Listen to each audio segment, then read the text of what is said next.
Coming up on the Q30 News Weekly Digest, a mysterious light in the California sky confused many, and a boy saved his friend's life after watching a cartoon.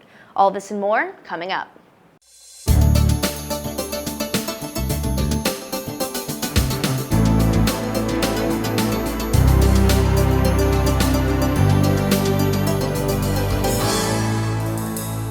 Hello everyone, welcome to the Q30 News Weekly Digest. I'm Kelly Novak, here to talk about some of the biggest national headlines. An unusual bright light appeared in the California sky last night, prompting a frenzy of theories on social media. Users posted homemade videos and their explanations for the light, with the most popular being alien contact from a UFO. However, the Navy put the rumors to rest after confirming the light came from a scheduled missile test. The light was visible from as far as Arizona.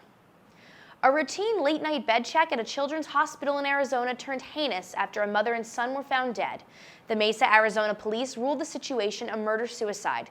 Police said Tammy Griffith shot herself after killing her 5-year-old son, Helios, a cerebral palsy patient at the hospital.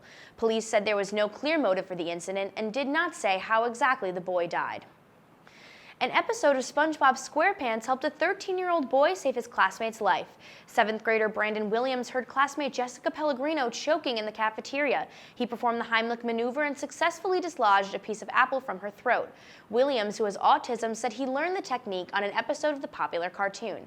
Classmates held a party for Williams a few days later to celebrate his heroism. And a Yale fraternity has sparked outrage for apparently having a white girls only policy at one of its Halloween parties.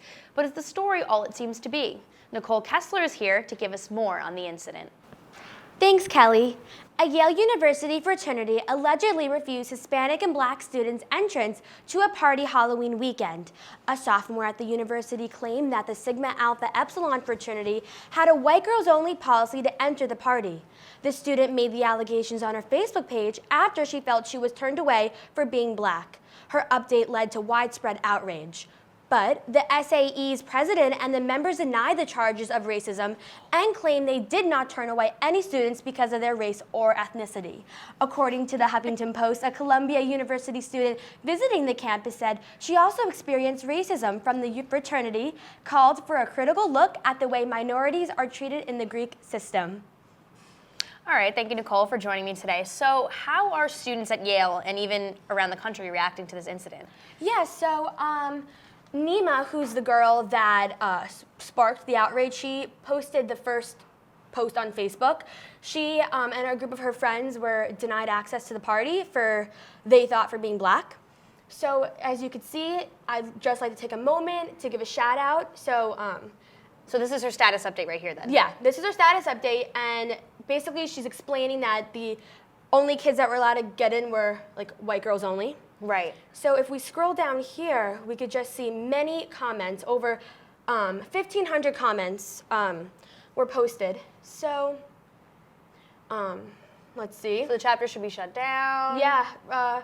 Reminds me of the time they asked me and a group of other Latino, predominantly Mexican friends for our passports when we tried to go to their party.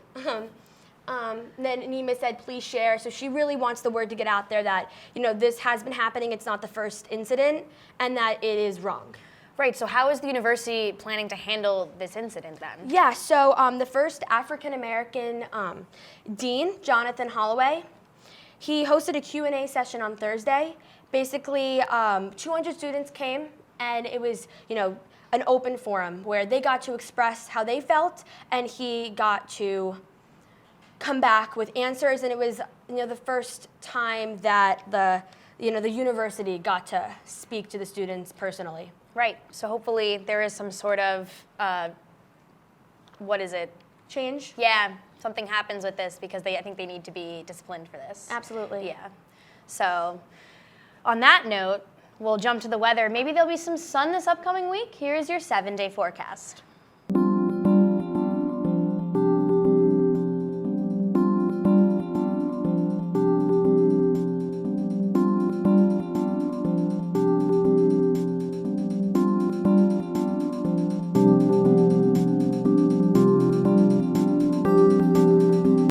And that's all for this week's Digest. Be sure to stay up to date with news and around Quinnipiac by following us on Twitter at Q30 News.